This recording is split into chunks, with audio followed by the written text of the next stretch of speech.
So just coming home today. So God bless America, the USA. So just coming home today. Welcome back to another episode of the Veteran Kettle podcast. Dr. Reynolds, welcome to the show. Thank you for being our special guest today. How are you and the family? I'm great. Thank you for inviting me. It is good to see you. How are you today? Everything is well. Everything is well. Another day above dirt. So we got another day to be productive. Today, I wanted to talk to you.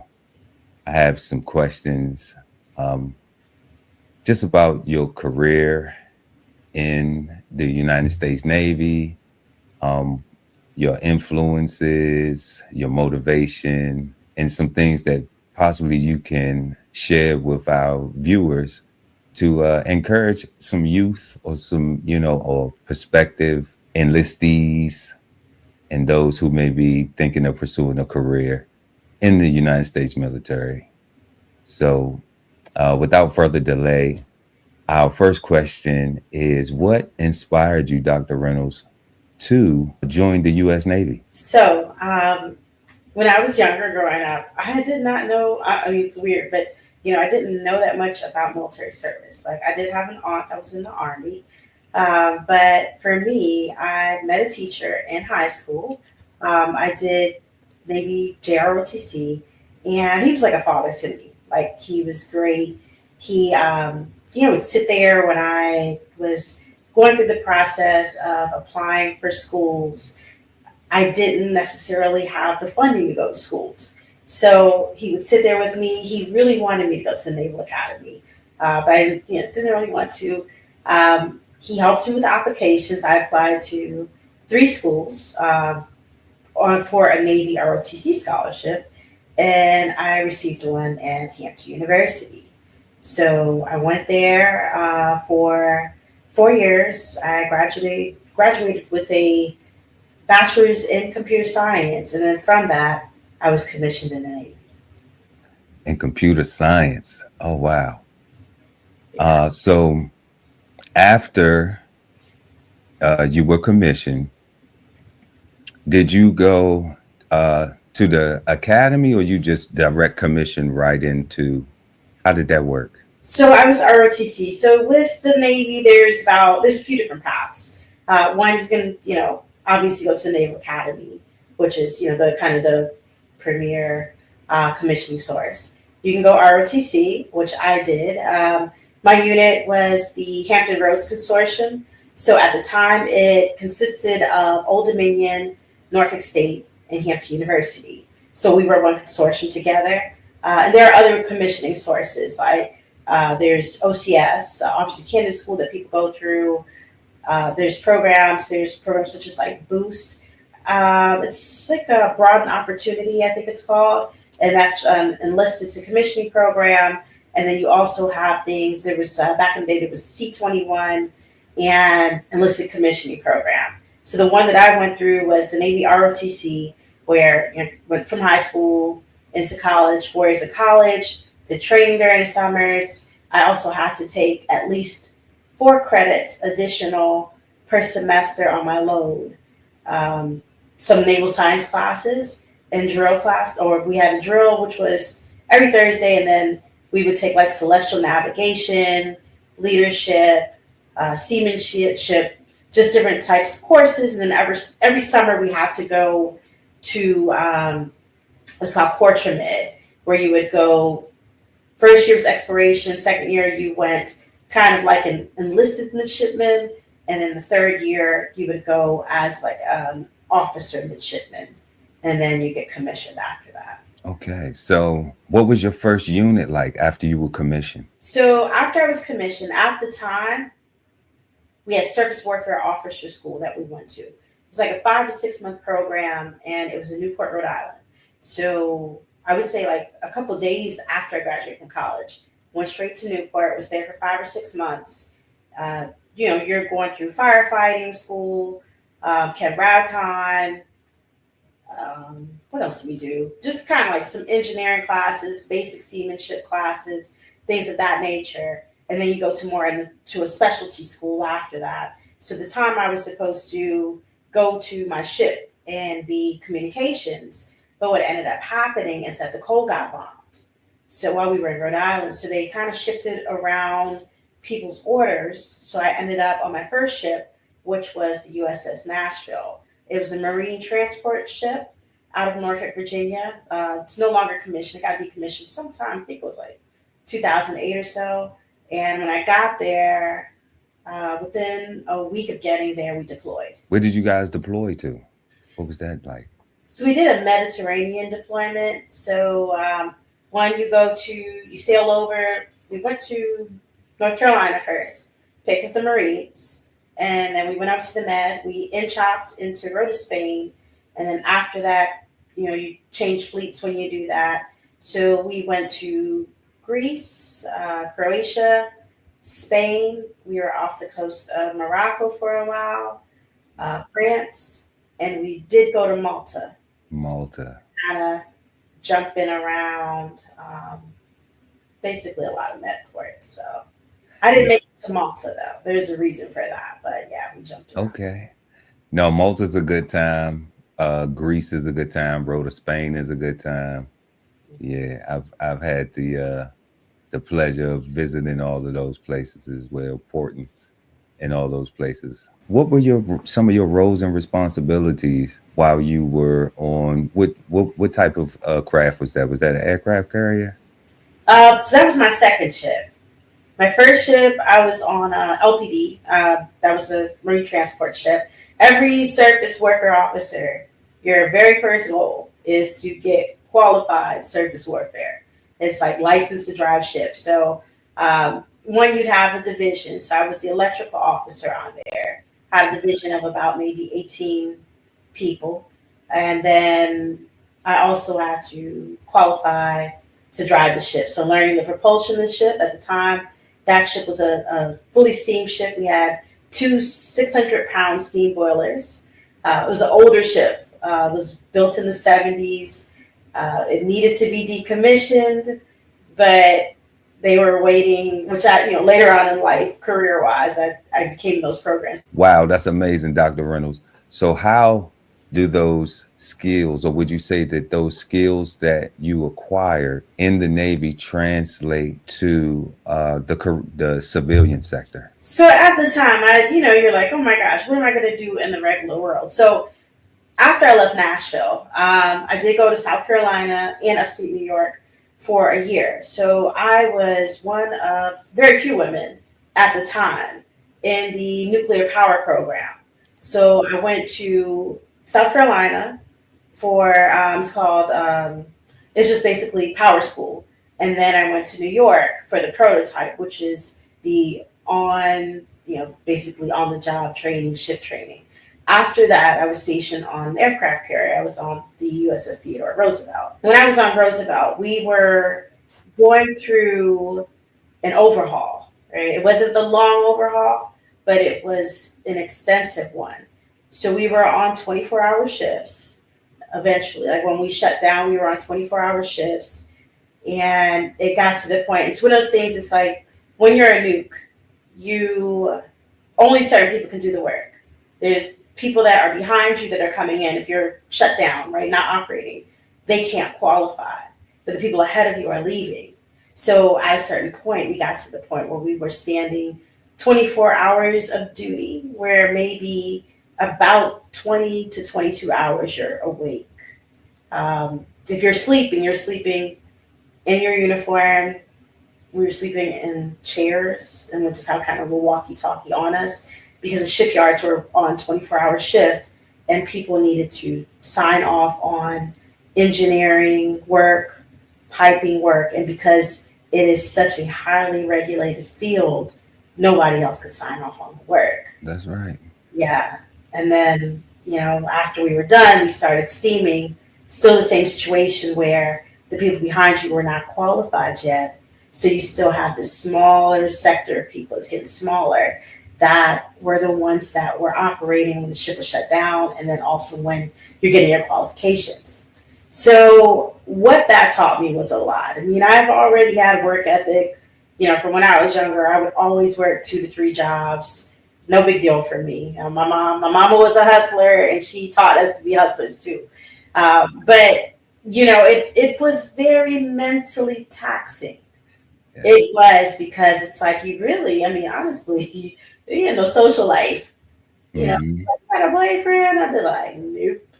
Because dating was hard, life was hard, Yeah, just because, just the rhythm, that's right. As a nuke, you're not necessarily going up and seeing the planes launch and looking at the sea. You're down in the bottom of the boat, Yeah, looking at panels all the time. yeah, you on watch. You panels, you watching paint, like we used to say, like you watching paint dry. Yeah, But it taught me a lot. I mean, I would say academically, right? And I know it's going to sound bad because I do have a PhD, but academically, that was the hardest thing I had ever done, because I was not a trained engineer. I was a science major, and going through that program, it was tough. I mean, it was hard.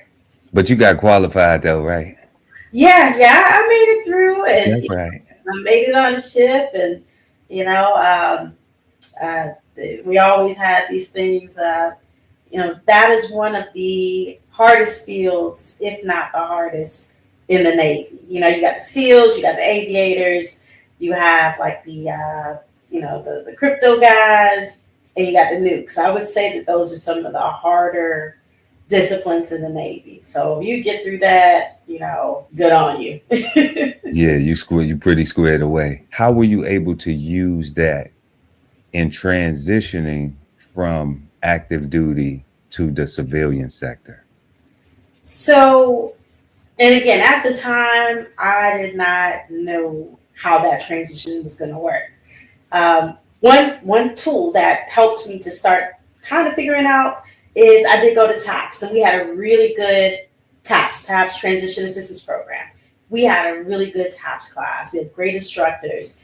And the things they told us to do, I did. I had my little notebook, printed out my transcript. There was even a Mary Kay lady there. She's like, let me teach you how to put on makeup. And I didn't know how to do that at the time. I'm like, okay, went to her house, did a makeup party. Like, because one, it helped me, because, when you get out, sometimes you're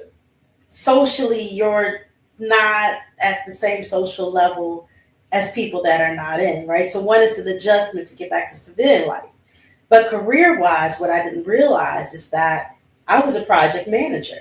I managed engineering work. So after I got out, I got a job as a project manager. And then after a year or so, I left that job and opened up my own business. I had a restaurant, a brick and mortar restaurant, but it was right when the economy tanked. Yeah. Right when the economy tanked. So ended up losing the restaurant. In the process of losing it, I started doing government contracting. And that time I had moved back up here to DC. So I started doing government contracting and doing systems engineering and project management work. Okay. Yeah. Okay. I want to ask you about the restaurant, Dr. Reynolds, because this is DBCHEFTV, and we love food. We love to eat, and we love to prepare it and enjoy the experiences. So what was the idea? Because like you mentioned, I know several entrepreneurs that around the 2020, 2019 had a vision, Mm-hmm. and it was cut short due to all of the things surrounding the pandemic. But Yeah. I'm interested to know, share with us though, like what was on the menu? You had roti and rasta pasta. What you had going on? So actually, this was even before that. This was back in 2008 when the economy tanked. Oh, so this was the '08 recession, not the pandemic. Yes. That was So okay. it was a franchise restaurant, right? I'm not going to say the name of the franchise. Okay. but it was supposed to be an investment. So it was like steak and cheeses, like Philly steak and cheese sandwiches. Okay. Man, but so much happened. Like I would say 2 months after my sister and I, we did it together. It was supposed to again be an investment. We were thinking we'd work it 6 months to a year, get a great manager, we move on to the next thing. But when that economy takes, people were losing houses. They weren't going to the mall and shopping, and we were located in a shopping mall inside the food court. Yes. Construction in the food court. We had employee issues. I'll leave it there. Yeah. We kept the employees that were there, and we had some, we had issues and equipment issues, and just anything, anything that you could think of that could have gone wrong, went wrong. I get it. Yeah, I get it, and it doesn't help in an economy where where you don't have the demand. Yeah. So it does make it difficult to raise capital when there isn't demand.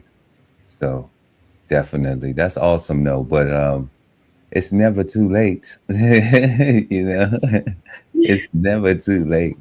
So, Dr. Reynolds, what advice would you have for a young person that will be thinking of pursuing a career in the military? Well, one, I would say do your research, right? So make sure that whatever rate you're getting into, whatever field that you're getting into, it's something that you're passionate about, right? And I know that sometimes you can't control it, right? Sometimes you get put to where you're put, but advocate for yourself. Try to get into a field that's something that you like. Something, because it could potentially be something that you're going to do for the next 20 plus years, right? So make sure it's something as best as possible, because we know the military going to put you where you need to go, right? Or where they need you. But still try to advocate for yourself. If you're going and you're taking like the ASVAB or any placement test, if you know that you're not a good tester, do your due diligence to try to place as high on those tests so that you have more options for yourself. And when you're actually in, take advantage of every opportunity that you can, right? Yes, you are there to work. Yes, you are there to serve, right? And we're all very proud of our service.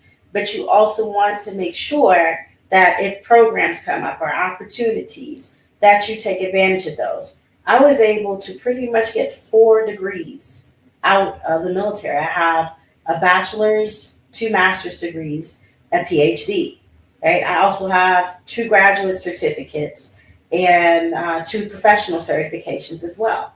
So, and that wasn't just when I was in active duty. That kind of came along the lines of me, going and being a contractor, and then after that in civil service, right? But you just have to make sure that you are knowledgeable, you do your research, you know what your options are. And then, one thing I would say too is that a lot of times we look at it where we're like, okay, well, I'm going to do this for 20 years and that's it, right? And I definitely think you should. I think you should plan to do so, but always have like a plan A, B, and C, right? And then finally, what I would say too, 2 things. Like one, make sure that you're making time for family and loved ones, because you're gone a lot and they're going to be there. And sometimes it's going to feel like life is passing you by, right? But so you still need to keep those relationships, depend on them, have a support network, keep that support network. If people don't reach out to you, be like, hey, send me an email. I haven't talked to you in a while, right? You go and be that conduit, because there's going to be a lot of times that you're going to need it. And then finally, what I would say is know yourself, know your values, know who you are, know who you stand for. And we all, multiple times have taken oaths, right? So just make sure that you are living in your service where you are honoring all those things. Excellent advice, Doc. Excellent advice. This whole publication is all about going from nowhere to somewhere, right? Being able to stand on something so that you can travel in peace, right? So bksoulfarm.com, 1016-160 self-sustainability. Jump on a list and get yourself together, right? Because it is irresponsible to not even know what responsibility means. So get yourself together, food, clothing, and shelter, protection of that, support your interests, and live. Exchange insights Sundays at 8 p.m. East Coast time with the Cigar Panel, smoking on words like two big nerds, hosted by DBCHEFTV and BK Soul Farm at Cigar Sundays on YouTube. Subscribe and hit the notification bell so when they go live, you never miss an episode of Cigar Sundays Live. What advice would you have, Doc, for someone transitioning from active duty to the civilian sector? Because like you just mentioned, a person going in, getting training and getting certifications and all of the other jewels that you just shared with us. But I know that transitioning, both of us have transitioned from active duty. Yeah. And there are so many things that it's like they're in hindsight that it's like, man, if I had have known this, then I would have been better prepared to be able to do this or that. What are some of those things that you think are key, Doc? Oh, I could keep you all day with these because I'm telling you, like, it was a whirlwind when I got out, right? I remember the day I left active duty, my ship was going on deployment, right? And no, were they going to deployment? Yeah, they were deploying that day. And at the time, my significant other, his ship was going down because it was Katrina happened. Okay. So here it is. I'm standing on the pier by myself. My ship is gone. My TR family was gone, and then my significant other was gone. For 6 weeks, I was by myself. And I was used to being by myself, but I was like really by myself, right? I didn't know really what to do at that point. But one, I would say if at all possible, take a little bit of time to do things, right? When you're on terminal leave, take that time on terminal to do things that you said before that you wanted to do, because you may not have that big of a gap of time again if you're going back into the workforce, right? Also, be very intentional, just like you're trying to be intentional about going in, right? Be intentional about the jobs that you get, right? Make sure you do your research, because what will happen sometimes is you will have employers that are familiar with military. And if you're getting disability or if you retired, they may try to lessen the offer that they would give you based upon that. That's your money, not theirs, right? Make sure that you're going to salary.com, salary.net. You're getting all your, I'm not sure if it's called the same thing, but they used to call JST, the Joint Service Transcript, right? Get your Joint Service Transcript. Nowadays, use Chat GPT, right? Run your experience through there to see jobs that are similar to what you were doing in the military, so you can leverage that experience. I would say that would be some of, if you're going back into the job market or job force, do those things. And then most of all, give yourself grace, right? No matter the circumstances of you getting out, whether you choose to, whether you're not choosing to, whether you're retiring, it is a transition, right? It's almost like a loss because, military life is very regimented life, right? Even for the services that, sometimes are accused of being more lax, there's still a fair amount of discipline in those services compared to civilian life. So now, instead of you being told when you're going to go and watch, what you're going to eat, what you're going to wear, you have to decide all those things on your own. And some people, it's debilitating for them. Yeah. So just give yourself some grace, take some time, get some mentors, right? Different mentors. You can get like a retired mentor, retired military mentor. Get a regular people mentor, right? Not just one, get a couple. Don't always get mentors that look like you. Get people that don't look like you, that have different experiences that you have. Just get a holistic view of things. Yes, I love that. Get mentors. Yes. And And like you said, I want to reiterate that they don't have to be people that look like you know, because experience is the best teacher, and being able to have people that can share their experiences with you is such a benefit, Doc. Yes, it is. Yes. That is excellent advice. Thank you so much for that. Um, wow. Our next question I have for you is, what would you say is your biggest tool or learning lesson or resource that you were able to obtain through your military experience? Like something that you didn't have, or it may just needed to be sharpened, but you definitely were able to take it when you left the military and apply it to your life, and maybe even still today, because it was that valuable. Okay. So again, I would go back to saying that, like, being somebody went through the nuclear power program, that was something I've taken everywhere, right? Um, for a few different reasons. Like, obviously, academically, kicked my ass. I ain't gonna lie to you. Thank you. I was, whew. I had never been in a situation where I felt like I could not do anything, right? Okay. And I felt like I could not do it. Like, it humbled me. It broke me down some days, right? Yeah. So I think personally, right, besides just going through that just besides the whole technical of going through that program, it's still where mentally, I was tested. Um, my faith in myself. It was very isolating too, right? So I would say, from a personal perspective, yes.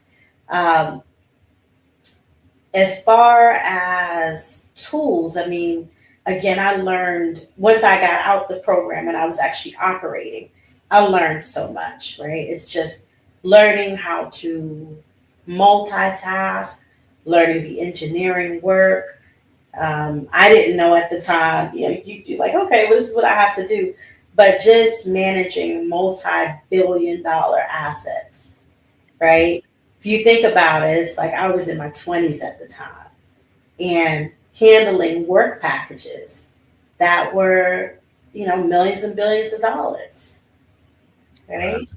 So, and then of course, this always goes without saying is the camaraderie, right? Those relationships. I'm still friends with people that I served with. Some of them are Facebook friends. Some of them we call each other, send Christmas cards, and hey, let's Zoom. Let's do like a Zoom happy hour. So those relationships are priceless. I have lifelong friends. Yes. Yeah.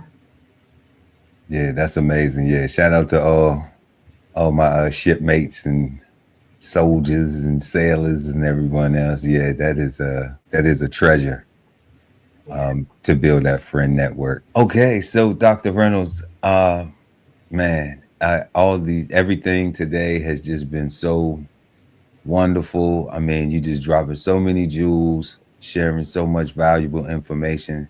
I have another question that I wanted to ask you. What was your most valuable lesson that you took from active duty to the civilian world? I would say that my most valuable lesson was that it taught me that I could always pivot, right? So what I mean by that, you get out, you're like, okay, what am I going to do now, right? The military teaches you a lot and a lot of skills, and even when you're in there, right, you're like, oh, okay, I'm doing this, right?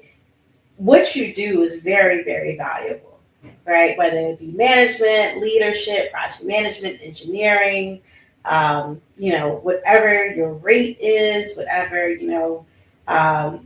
your field is. And I've had to pivot so many times between changing jobs and things. I'm like, a lot of times we, as just people in general, we have, I don't want to necessarily say as far as lack of confidence, right?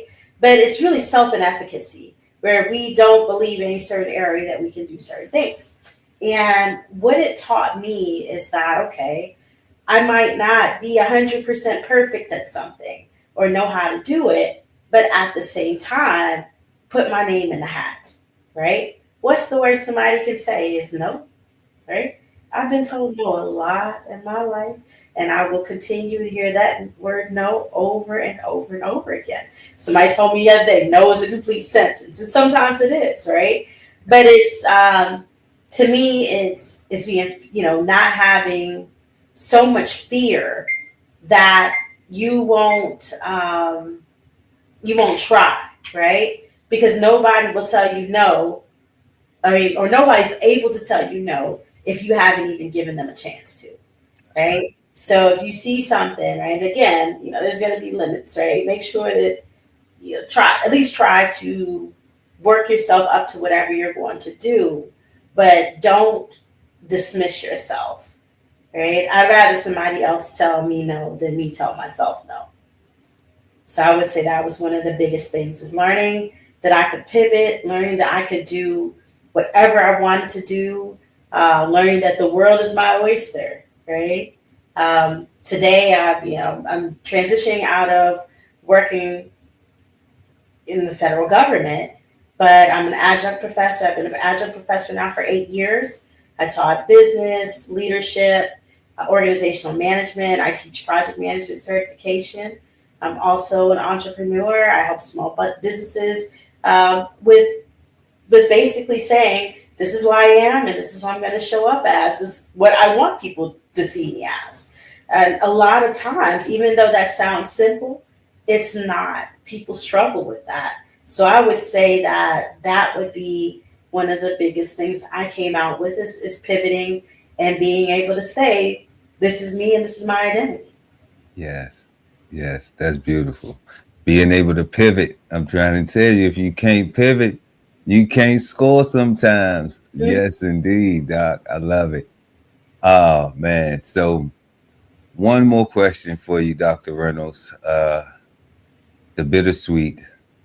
You said that you're about to retire. So what are the retirement plans? The same advice that I gave about coming off of active duty and giving yourself some time. I've been using time to, build up my business. I do coaching.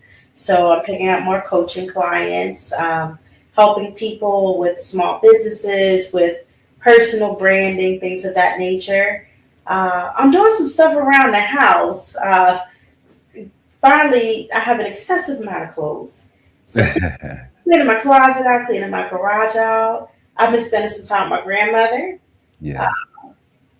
So just taking a little bit of time to figure out some of these things, and in the process, still working on myself and my side businesses. And I'm still teaching too. So that's wonderful. That's wonderful. Where can, if anybody wants to contact you to take advantage of your services, where can they find you at? Okay, so my business is called the Innopreneur Academy. Spelled a little bit different, so it's INNOPRENEUR Academy. Google it; it won't be hard to find because I trademarked it. So okay, the link will be in the description, y'all. So y'all will be able to tap Dr. Reynolds' link in the description and be able to access the Innopreneur Academy. Yeah, that's great. With Dr. Reynolds, I want to say thank you so much for being our special guest today on the Veteran Kettle podcast. Thank you for your service. Thank you for all of the advice, information, wisdom, and everything that you have shared with us today. And you always have a home here at the Veteran Kettle podcast. Thank you for having me. Thank you for your service, and thank you for letting me serve. And it's been an absolute pleasure. So thank you so much. Thank you, Doc. Yeah. Well, that's all we have for you all today. Thank you for watching. Make sure to like and share the video. Also, subscribe to the channel and hit the notification bell so you never miss an episode of the Veteran Kettle podcast. Until next time. Grab a seat where the coffee is always hot and fresh. Listen to real stories of adversity and triumph with special guests, U.S. military veterans. Be amazed amazed, educated, and inspired. Hosted by DBCHEFTV on YouTube at TVK Podcast. Subscribe and hit the notification so you never miss an episode of The Veteran Kettle. Sign up for the newsletter and shop merch and clothing at www.dbcheftv.com.